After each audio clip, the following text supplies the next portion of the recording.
What up, family? It's your boy, Black Innovator. I got something I want to share with you. Today. My wife sent me this video on YouTube the other day, and so I'm gonna play the video for you, right? And then there's something I want to share with you about what God showed me, and this video kind of put me in the mind of it. So check out this little short video. It's a few minutes. And it's going to really help you, man. It's going to really bless you. All right? So check it out and I'll get right back with you. Brazen breed of credit card thief caught on tape. Miss it? Watch again. This McDonald's drive-thru attendant in Florida is swiping each credit card twice. Once to charge for the food and again through something called a skimmer, which steals the card's details. Crooks can use that info to clone your card and spend a fortune. This burger stand bandit in Boca Raton got caught, pled guilty, and is on 2 years probation. Police say he was stealing the credit card digits of up to 70 customers every single shift. They came in for a McFlurry and drove away with their bank info fleeced. But here's the thing, these electronic skimmers are now so advanced they don't even need a human to operate. This alleged crook is searching for a skimmer device installed inside a gas pump in Arizona and left. It automatically steals your credit card info if you pay at the pump. This guy caught on camera in a covert sting operation. He put those in there, and for whatever reason, they're not there anymore. I know why, because I have them. He's the one who tipped us off to this burgeoning crime, and he's the one who switched out that skimming device for a night vision spy camera. We may have the first ever video of organized bad guys actually trying to retrieve their skimmers. That's video gold. That's where I found mine. It was stuck up here. Unless you're looking like this, you can't see it. Ahmad Motlag recently found a skimming device inside one of his pumps. Sat there for months. He had no idea. It looked like a little matchbox and that's it. It was stuck on one side to the middle. Skimming all across this country has gotten so bad that Steve Starrance and the United States Secret Service, yep, the same guys who protect the president, they are now on the case. Are you winning the war? It's even right now. We're doing our best. We certainly could use more help. They're getting help from police departments, tip-offs from gas station owners, and just wait until you meet one of their former secret weapons. Somebody turned my partner in and he turned me in. Dan DeFilippi is a reformed credit card hacker who switched sides. He was caught by the Secret Service and then spent 2 years training agents in the dark art of skimming. So this is the reader that would be inside the gas pump, and so you would just swipe it through and it would read it right here. But how do they get into those pumps? Believe it or not, there's a universal key that opens most gas pump doors. That's a universal key. That's a universal key. It's the same key from Massachusetts all the way to California. And you can buy one online. And some of the newer devices actually use a cell phone network to transmit the data. So a bad guy can nab your credit card numbers without ever risking a return to the pump. How much is my number worth? Anywhere from $5 to maybe $30. So how do we stop guys like Dan from going on shopping sprees with your credit card info? Well, the Arizona Department of Weights and Measures is trying to stop this high-tech heist at its source. Well, we're here checking for skimming devices. And it was when they found a skimmer in this pump that they had their bright idea to lay a trap. They pulled out the skimmer and... We inserted one of these little night vision spy cams in the back of the dispenser. Here's the full video from their operation. 2 a.m. and a black SUV pulls into the gas station, picked up on the surveillance camera. Police tell us one guy blocks the attendant's view and 2 people hunch over the pump. Bingo. Here's the view from that camera inside. A skimmer gang, police say. Apparently a man and woman team caught red-handed. What we have here, we have the guy. And I have Mrs. Skimmer. They can't find their skimmer. Start bickering. So it's almost like a husband and wife team arguing about, where's the car keys? The cops are still searching for Mr. and Mrs. Skimmer. So what on earth can you do to protect yourself and your credit card digits? Well, gas station owners are seeking new ways to protect their pumps, like locks and alarms. Here are some other things that you can do. Check your account. Most credit card companies will suck up any loss if you report it within 60 days. Choose wisely. Choose a pump near the attendant. Skimmers prefer to target pumps in the shadows. And pay inside. It's time consuming, but it's a whole lot safer. I'm Nick Watt for Nightline in Los Angeles. Isn't that something, right? That's something, man. You can't even, it's a shame, you can't even, just go about the course of your day without somebody trying to dip in your pockets, man. But what I want to share, and this message might be a little controversial, but hey, it is what it is. If I say God revealed it to me, hey, take it up with him. So what God showed me years ago about technology, right? Because, we are on this kick, this band, this move for, all thing tech, everything, right? Well, it's God showed me a couple years ago. I was in the midst of praying, and he kind of expounded on my, just basically interrupting my prayer, and what he did, he was explaining to me about technology and how not to be deceived by this technology. And as a matter of fact, this years ago, it's funny because it was that very same picture of my son in the back. I had it on my dresser. And I was praying, and the Lord told me to look at that picture. So I looked at the picture, and he said, in order for someone to steal that picture, right, they would have to break it to your house and physically take that picture, right? I said, okay, all right, Lord, where are you going with this? So he said, now, but if you were to take a picture of it, if I was to take a picture of it and was to put it on my phone, it's no longer, even though that is still not my son, it's still a tangible item. You see what I'm saying? But so if I were to take a picture of it, now it's no longer even a tangible item anymore. It's a virtual item. It doesn't even exist. It's not even real.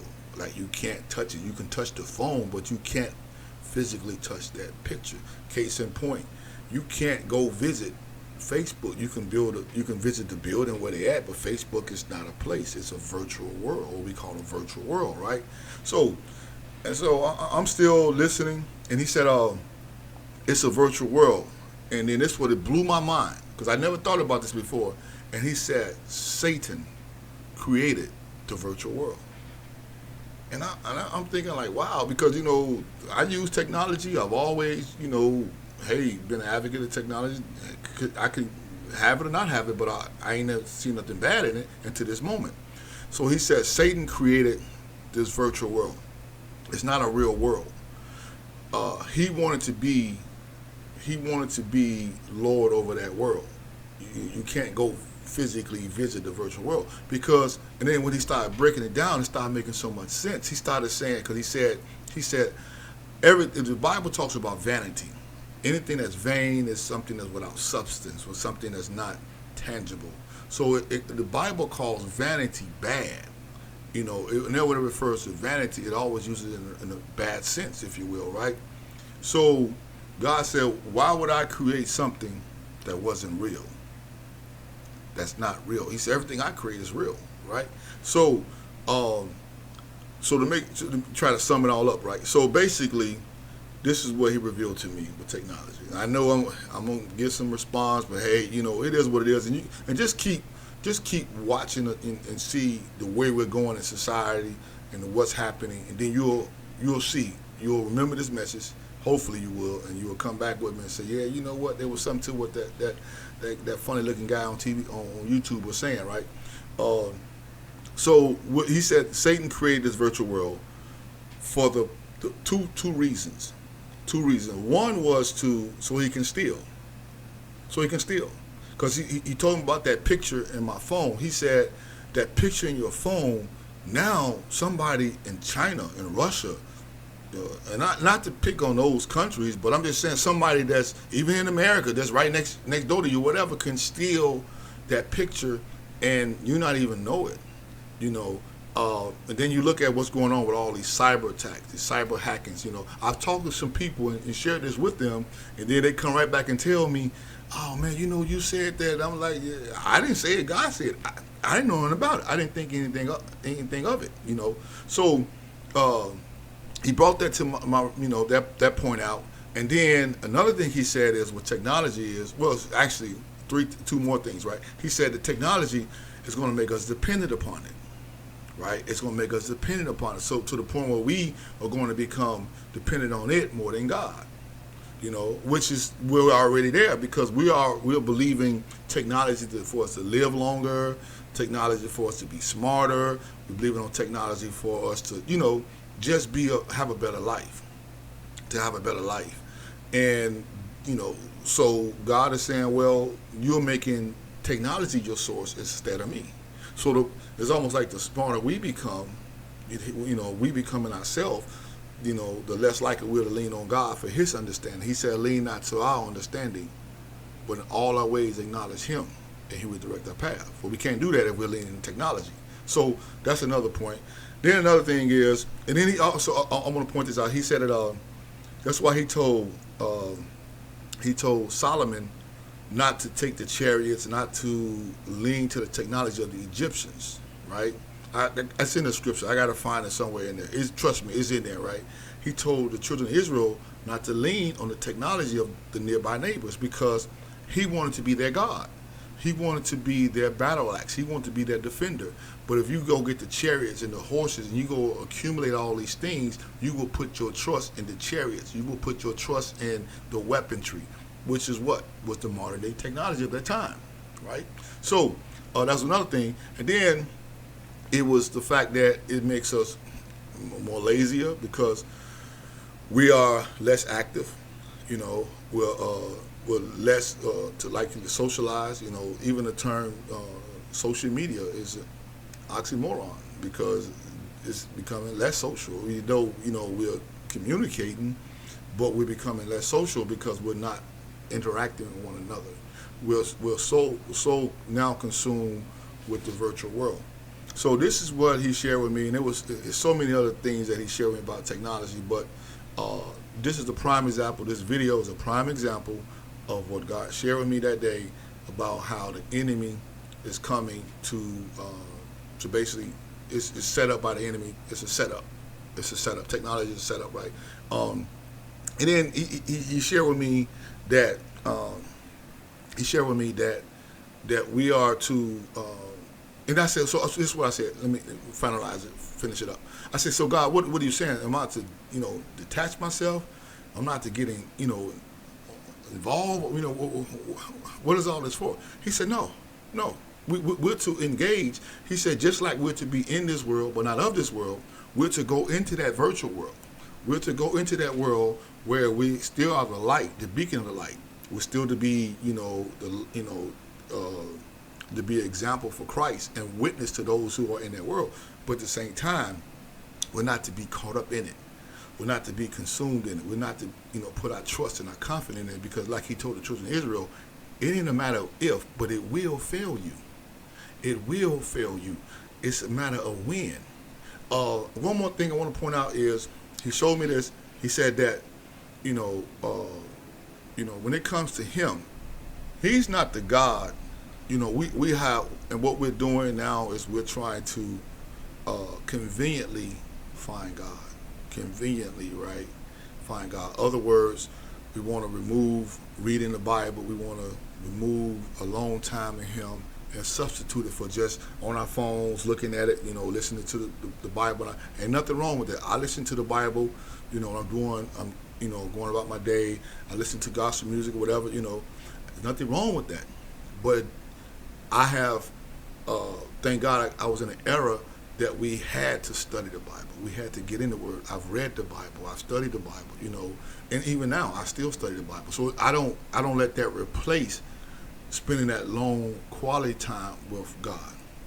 So, but what happens is when this is all we have, is the conveniency of God, just on your phone, and so we listen to it, whatever, but we're not focusing on Him.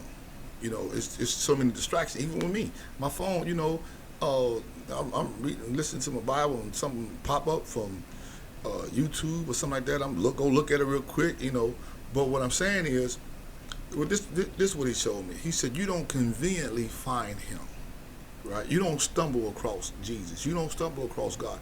That's why the Bible says he's a rewarder of them who diligently seek him, right? There has to be a diligence to seeking God. So am I putting all this, you know, the blame on technology when it was our lack of diligence, lack of seeking God? No, but it's part of it. It's because technology is so invasive. It's so much in our lives that now, you know, you tell the child to sit in, not even a child, teenager, to sit in a corner for 20 minutes. Oh man, 20 minutes alone. No, nothing. No telephone, no TV, no laptop, tablet, none of that. I mean, it's like a lifetime to them. But we was in the era, thank God, we was in the era that TV actually went off. There was no social media. So we were able to find that alone time with God. So this is what, you know, he shared with me about technology. You know, leave the comments. Let me know what you think about it, good or bad. Hey, it doesn't hurt. Hope you like what I'm putting out there. If you do, please subscribe to the channel and share. This is your tailored word for the day, and God bless you.